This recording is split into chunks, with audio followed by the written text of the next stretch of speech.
दोस्तों, ये बात उस समय की है जब भगवान गौतम बुद्ध कुछ बौद्ध भिक्षुओं के साथ जंगल में नदी किनारे एक विशाल बरगद केशव बरगद के पेड़ के नीचे बैठे थे और उन्हें उपदेश दे रहे थे। फिर अचानक वहां पर एक गरीब आदमी आया और उसने बुद्ध से पूछा, हे प्रभु, इस दुनिया में कौन नहीं चाहता कि धनवान बने। मेहनत तो सभी करते हैं और धनवान बनने की सभी कोशिशें करते हैं, कि मैंने अक्सर देखा है कि कुछ इंसान कम मेहनत करके भी अमीर हो जाते हैं। लेकिन गरीब मेहनत मजदूरी करता है, पसीना बहाता है, फिर भी वह कभी धनवान नहीं बन पाता। ऐसा क्यों है प्रभु? क्या केवल मेहनत से ही धन कमाया जा सकता है और अमीर बना जा सकता है? व्यक्ति की यह बात सुनकर बुद्ध मुस्कुराए और बोले, जिंदगी में एक बात हमेशा याद रखना, मेहनत तो गधा भी करता है। गधा भी भारी बोझ उठाता है, दिन रात खटता रहता है, लेकिन गधे की तरह मेहनत करने वाला इंसान हमेशा गरीब ही रहता है। कि लक्ष्मी उसी के पास आती है जो बुद्धिमान होता है। अमीर व्यक्ति मेहनत से नहीं अपनी बुद्धि से बनता है। अगर यह बात सबको समझ में आ गई, समझो कि कायनात पलट सकती है। सब कुछ बुद्धि का खेल है। हकीकत में तुम्हें धनवान बनने के लिए मेहनत का 1% भी रोल नहीं होता, क्योंकि मेहनत सिर्फ मजदूरी है और दिमाग की चोरी, यानी जो अपने दिमाग का इस्तेमाल नहीं करना चाहते उनके हिस्से में ही आती है। बुद्ध की यह बात सुनकर उस व्यक्ति ने कहा, हे गुरुदेव, मुझे आज कृपा करके इन सभी चीजों के बारे में बताइए। सुनकर बुद्ध बोले, ठीक है पुत्र, आज मैं तुम्हें इन्हीं बातों को बताऊंगा, इसलिए मेरी बातों को ध्यान से सुनो।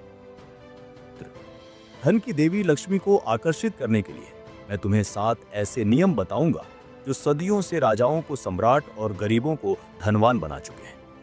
ये नियम मेहनत की नहीं, बुद्धि की पूजा करते हैं।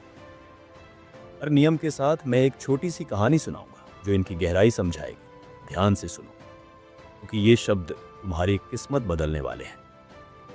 नियम नंबर 1, लक्ष्मी बुद्धि की दासी है, श्रम की नहीं। बुद्ध बोले, पहला नियम यह है कि लक्ष्मी बुद्धि की दासी है, श्रम की नहीं।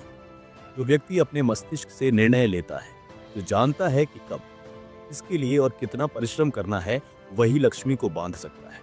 केवल मेहनत करने से लक्ष्मी नहीं आती। नीति से मेहनत को दिशा दो, भी वह फल देती है। बिना दिशा के मेहनत वैसी ही है जैसे हवा में उड़ता कागज का टुकड़ा, बहुत घूमेगा लेकिन कहीं नहीं पहुंचेगा। बुद्ध ने आगे उस व्यक्ति को एक छोटी सी कहानी सुनाई।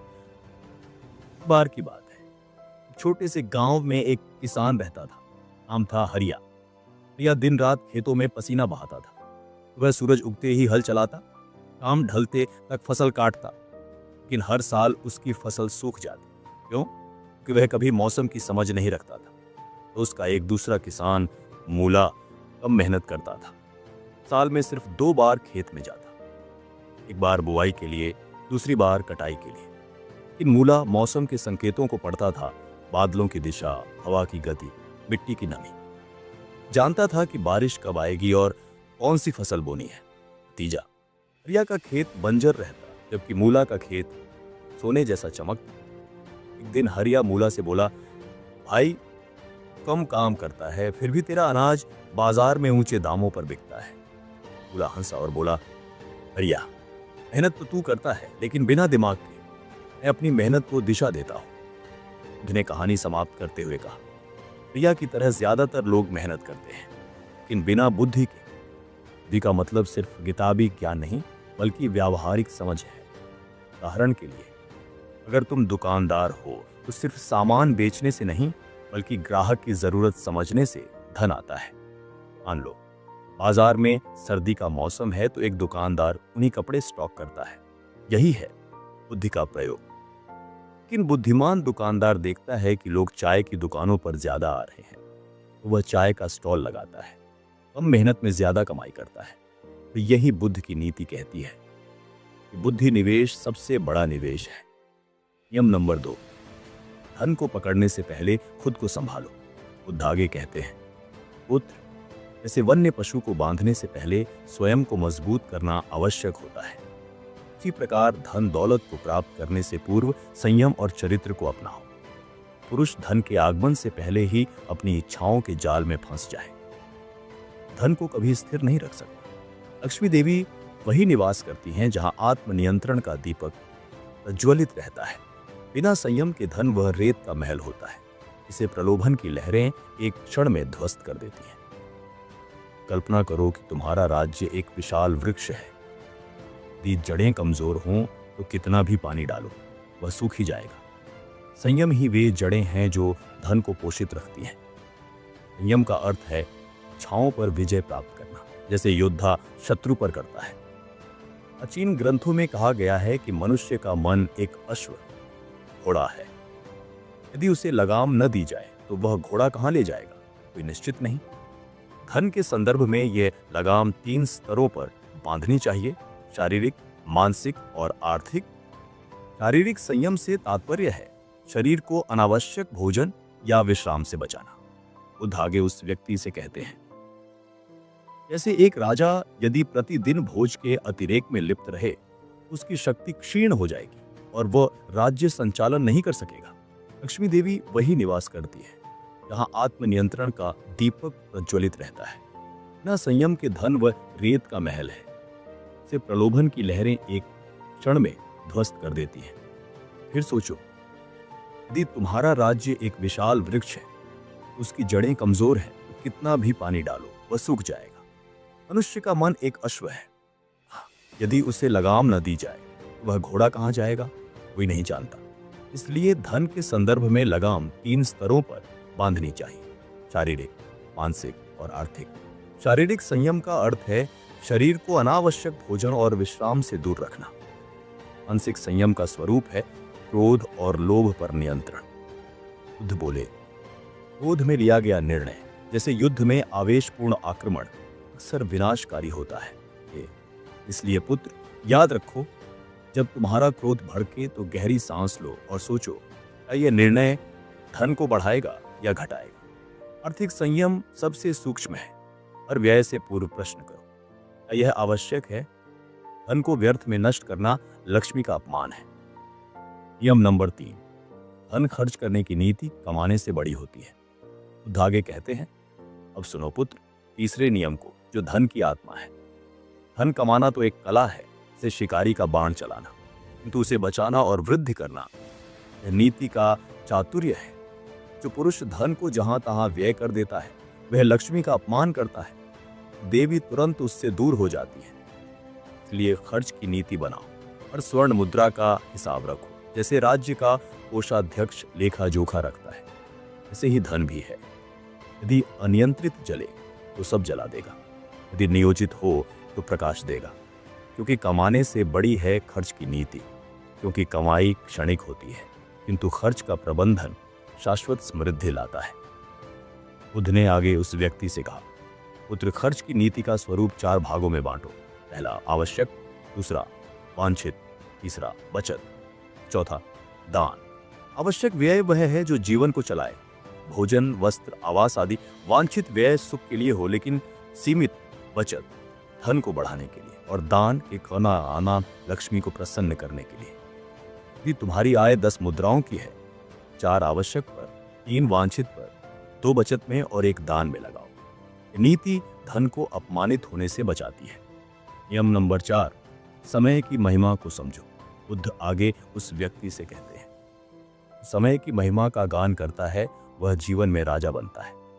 नियम न केवल राजाओं का आधार है, बल्कि प्रत्येक मनुष्य के लिए अमूल्य ज्ञान खजाना है। इस पुरुष ने समय को व्यर्थ गंवाया, उसने असंख्य स्वर्ण मुद्राएं खो दी। समय का सदुपयोग करने वाला ही लक्ष्मी को आकर्षित करता है, क्योंकि देवी आलस्य के निवास से दूर भागती है। हर क्षण एक अवसर है, इसे बीज बोने का समय, क्योंकि समय धन से भी अधिक मूल्यवान है। धन खो जाए तो पुनः कमाया जा सकता है, किंतु समय एक बार गया तो लौट कर नहीं आता। यह नियम प्राचीन वेदों और उपनिषदों की जड़ों से उपजा है, जहां काल को ब्रह्म का स्वरूप माना गया है। हर इंसान के पास जीवन में समान रूप से 24 घंटे मिलते हैं, लेकिन फर्क इस बात का है, एक आम व्यक्ति सड़क पर बैठकर व्यर्थ चिंतन, गलत संगति या नकारात्मक विचारों में समय नष्ट करता है और सोचता है, मेरा भाग्य खराब है, मैं क्या करूं। लेकिन पुत्र, एक धनवान व्यक्ति, एक सफल राजा या व्यापारी अपने 24 घंटों को व्यवसाय, रोजगार और उत्पादक कार्यों में लगाता है। वह सुबह उठकर योजना बनाता है, दिन में कार्य करता है और शाम को चिंतन करता है। यही फर्क है। एक तरफ विनाश, दूसरी तरफ समृद्धि। क्योंकि समय का सदुपयोग बुद्धि को तीक्ष्ण बनाता है। जब तुम प्रत्येक क्षण का उपयोग करोगे, तुम्हारे निर्णय शीघ्र और सटीक होंगे। राज्य संचालन में 1 मिनट की देरी से शत्रु लाभ ले सकता है। नियम नंबर 5, बुद्धि का निवेश सबसे बड़ा निवेश है। बुद्ध आगे उस व्यक्ति से कहते हैं, पुत्र, हम 5वें नियम पर पहुंच चुके हैं। बुद्धि की महिमा का उद्घोष करता है। यह नियम न केवल धन संचय का रहस्य है, किंतु जीवन की सच्ची समृद्धि का आधार भी है। धन को वस्तुओं में मत लगाओ, किंतु बुद्धि में निवेश करो। ज्ञान की वृद्धि ही धन को आकर्षित करती है। निवेश ही धन का मूल स्रोत है। बुद्धिमान है वह अवसरों को पहचानता है, जोखिमों से बचता है, निर्णयों से विजय प्राप्त करता है। धागे उपदेश देते हुए कहते हैं, पुत्र, हमारे प्राचीन ग्रंथों में कहा गया है, विद्या परमम धनम, अर्थात विद्या ही परम धन है। ये कथन उपनिषदों से लिया गया है, जहां विद्या को अटल धन माना गया है। इसे न चोरी किया जा सकता है, न नष्ट किया जा सकता है। बुद्ध आगे कहते हैं, एक व्यापारी जो केवल सोना खरीदता है वह जोखिम में पड़ता है, लेकिन जो बुद्धि में निवेश करता है वह बाजार के रहस्यों को जान लेता है, क्योंकि बुद्धि से निर्णय सटीक होते हैं। याद रखो, एक राजा जो बिना सलाह के युद्ध करता है वह हार जाता है, परंतु विद्वान राजा बुद्धि से युद्ध करता है तो विजय प्राप्त करता है। से एक किसान जो मौसम का ज्ञान रखता है वह फसल बढ़ाता है। अपनी बुद्धि को बढ़ाने के उपाय सरल हैं।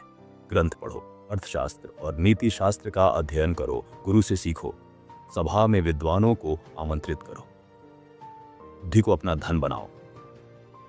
वाक्य मात्र एक सलाह नहीं, बल्कि एक मंत्र है। प्राचीन काल से लेकर आधुनिक युग तक हर सफल पुरुष का मूल आधार रहा है। बुद्धि निवेश सबसे बड़ा निवेश है। इसे अपनाओ, धन स्वयं तुम्हारे पीछे आएगा। कल्पना करो, ऐसा राज्य जहां सोना चांदी की नदियां बहती हो, जहां खजाने की दीवारें ऊंची हों, किंतु शासक का मन अज्ञान के अंधकार में डूबा हो। अब वह राज्य कभी सुख का कारण बन सकता है? नहीं, क्योंकि मित्र, असली धन वह है जो तुम्हारे मस्तिष्क की कोठरियों में संचित है। ज्ञान का भंडार, विवेक का प्रकाश और बुद्धि का तेज। धन न चोरी होता है, न नष्ट, न ही समय के साथ मुरझाता है। ये तो बढ़ता ही जाता है, जैसे कोई वटवृक्ष जो एक बीज से लाखों शाखाओं में विस्तार पा लेता है। ठीक उसी प्रकार बुद्धि को धन बनाने का अर्थ है हर क्षण को एक निवेश का अवसर मानना, हर किताब से सीखना, हर अनुभव से समझना और हर गलती को शिक्षक बनाना। यही वह निवेश है जो ब्याज पर ब्याज देता है। सोचो, क्या बुद्धि मात्र किताबी ज्ञान है?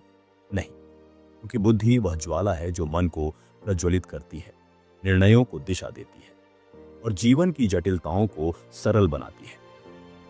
प्राचीन आचार्य कहते थे, विद्या विनयम ददाति, ज्ञान विनम्रता प्रदान करता है। लेकिन आज के युग में जब दुनिया तेजी से बदल रही है, बुद्धि को अपनाने का अर्थ है निरंतर सीखना। कल्पना करो, एक योद्धा जो तलवार चलाने में निपुण हो लेकिन रणनीति से अज्ञानी हो, वह कभी विजय नहीं पा सकता। ठीक वैसे ही व्यापार में धन कमाना मात्र पर्याप्त नहीं, बुद्धि से उसे संभालना, बढ़ाना और संरक्षित रखना ही असली कला है। इसलिए बुद्धि से बंधी रहो तो धन स्वयं तुम्हारा दास बनेगा। इस निष्कर्ष में हम कुछ गहन बातें प्रकार बुद्धि को धन बनाने का अर्थ है हर क्षण को एक निवेश का अवसर मानना, हर किताब पढ़ना, हर अनुभव से सीखना, हर गलती को सबक बनाना। यही है वह निवेश जो ब्याज पर ब्याज देता है। अब सोचो, क्या बुद्धि मात्र किताबी ज्ञान है? नहीं ना, क्योंकि बुद्धि तो वह ज्वाला है जो मन को प्रज्वलित करती है, जो निर्णयों को दिशा देती है और जो जीवन की जटिलताओं को सरल बनाती है। प्राचीन राशि कहते थे, विद्या विनयम ददाति, अर्थात विद्या विनम्रता प्रदान करती है। लेकिन आज के युग में जब दुनिया तेजी से बदल रही है, बुद्धि को अपनाने का अर्थ है निरंतर सीखना। कल्पना करो, एक योद्धा जो तलवार चलाने में निपुण हो किंतु रणनीति से अज्ञानी हो, वह कभी विजय नहीं हो सकता। प्राचीन नीति में अवसर काल का उपहार है। अवसर पहचान की अवधारणा वेदों से उपजी है। ऋग्वेद में समय को एक पशु के रूप में वर्णित किया गया है, चंचल और पकड़ने योग्य है।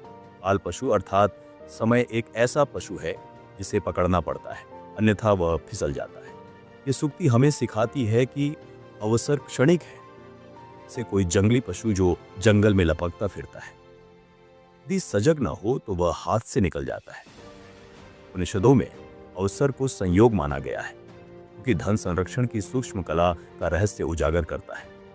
यह नियम कमाई की चमक से परे जाकर धन की स्थिरता पर जोर देता है, क्योंकि कमाना सरल है किंतु संभालना चातुर्य की मांग करता है। धन रोकने की कला अपनाओ। यह कला विविधता में निहित है। एक स्थान पर न रखो, अपितु अनेक स्रोतों में बांटो, ताकि एक की हानि से सब नष्ट न हो। प्राचीन अर्थशास्त्र में संरक्षण विधि का यही आधार है। कौटिल्य अर्थशास्त्र में मैंने स्वयं वर्णन किया है, धनम रक्षितम विविधेन पथेन, अर्थात धन को विविध मार्गों से संरक्षित करो, क्योंकि यदि एक ही द्वार से आग लग जाए तो सब जल जाता है। आओ हम इसकी साहित्यिक और सैद्धांतिक पृष्ठभूमि से लेकर व्यावहारिक उपायों तक गहनता से चर्चा करें। मैं इसे एक राज्य सभापति के भाषण की भांति विस्तार पूर्वक समझाऊंगा, ताकि तुम्हारा हृदय और बुद्धि दोनों इसमें रम जाए और तुम राज्य संचालन में इस कला के स्वामी बन जाओ। फिर इतना कहने के बाद ही बुद्ध मौन हो गए। वह व्यक्ति बुद्ध को प्रणाम करके वहां से चला गया। दोस्तों, अगर आपको ये कहानी पसंद आई है तो इसे लाइक करें, कमेंट करें और अपनों तक और हमारे इस चैनल को सब्सक्राइब करें, ताकि आगे भी आपके लिए ऐसी कहानियां लेकर आते रहेंगे। तो आज के लिए बस इतना ही, फिर मिलूंगा आपसे अगले दिन ऐसे ही एक और नई कहानी के साथ। तब तक के लिए धन्यवाद।